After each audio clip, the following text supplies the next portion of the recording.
Holy crap.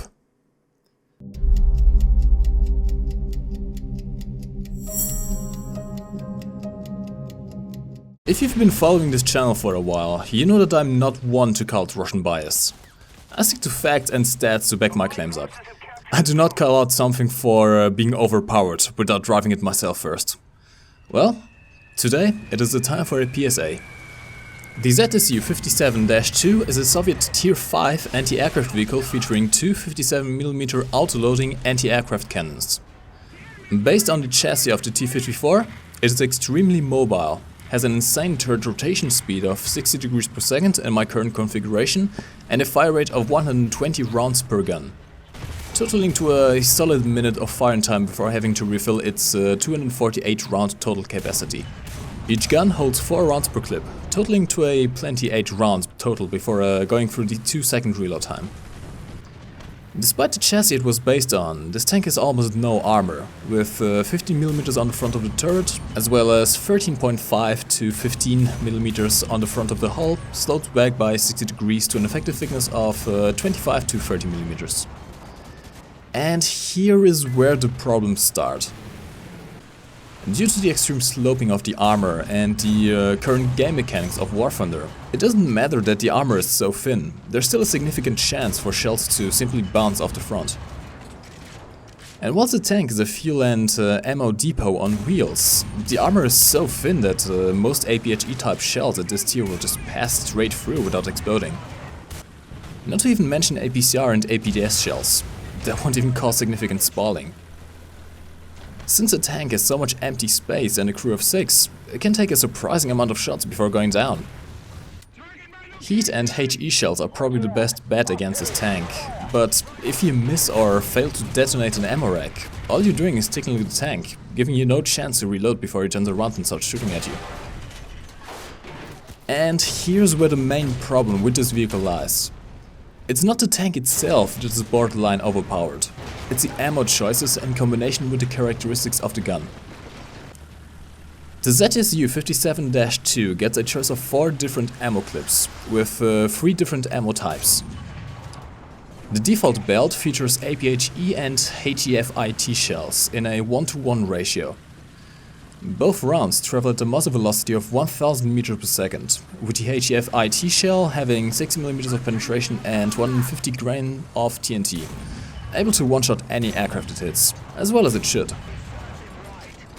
The APHE shell has an equivalent of about 22 gram of TNT and up to 121mm of penetration at 10 meters. Not only is that more than any other AA vehicle in the game, it also explodes inside, doing much more damage than a solid AP or APCR round. Finally, you have a second choice of an anti-tank belt with the APT round, which for some unknown reason also has an explosive filler. And not only that, it has exactly the same amount of explosives as the regular APHE shell, with even more penetration. Why? And the problems don't stop there, no. Both of these shells have an extremely good penetration retention over range. At 1 kilometer distance, both shells still maintain 91mm of penetration, meaning that you can go through the sides of a King Tiger. At 1 kilometer distance, in an anti-aircraft vehicle. That is insane! Now, I didn't mention that the ZSU-57-2 is the perfect counter to a Leopard NM60. Because that is perfectly fine. Those tanks have very weak armor, so it is only natural that a fast-firing tank with such big guns should have no problem cheese grating them.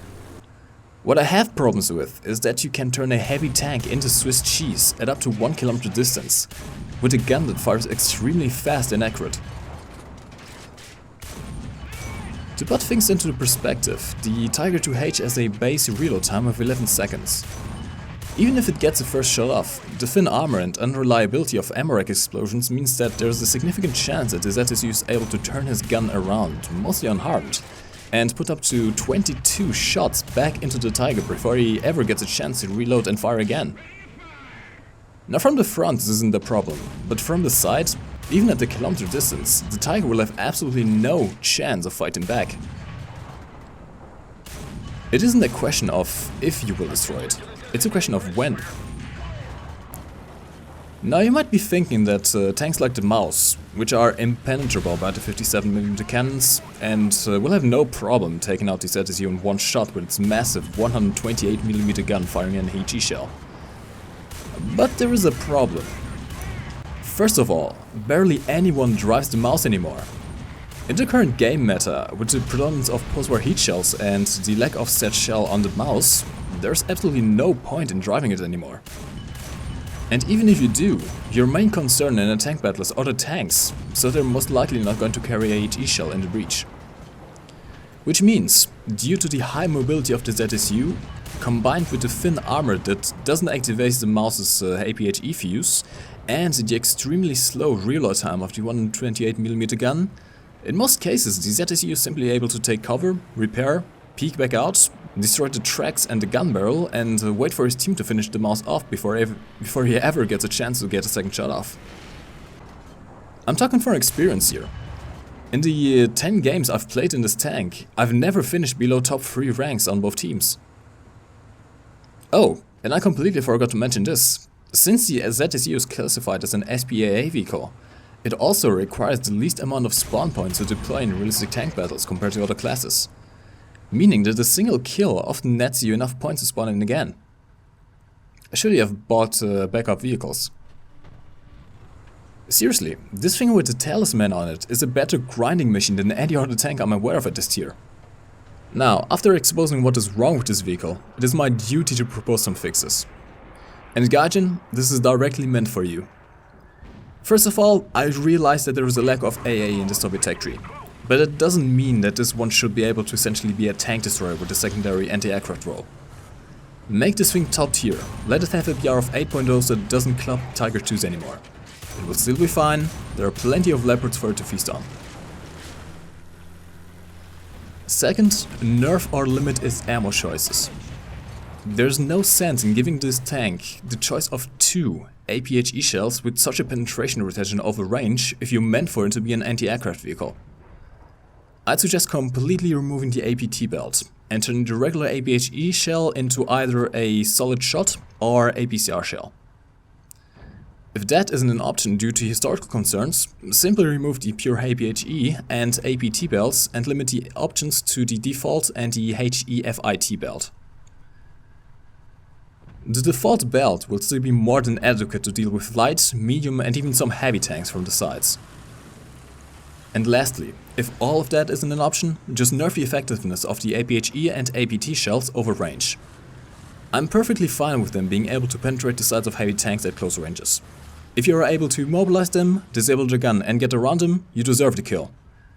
What I'm absolutely not okay with is being able to completely stomp a heavy tank at anything over 500 meters just because it didn't happen to see you at such distances. Now it is up to us, the community, to get this point across. I'm going to post this video on the subreddit and live.warthunder and link the posts down in the description to open up a civilized discussion. Do not repost this video on live or on the forums, and do not use curse words or insults, and do not comment Russian bias. As long as we stick to the rules, they don't have a choice but to hear us out. And I am personally going to remove any and all comments that break those rules. So, what have been your experiences with the ZSU-57-2? Do you have any other ways to balance this tank? Let me know in the comments down below. And as always, my name has been MikeGoesBoom. Thanks for watching.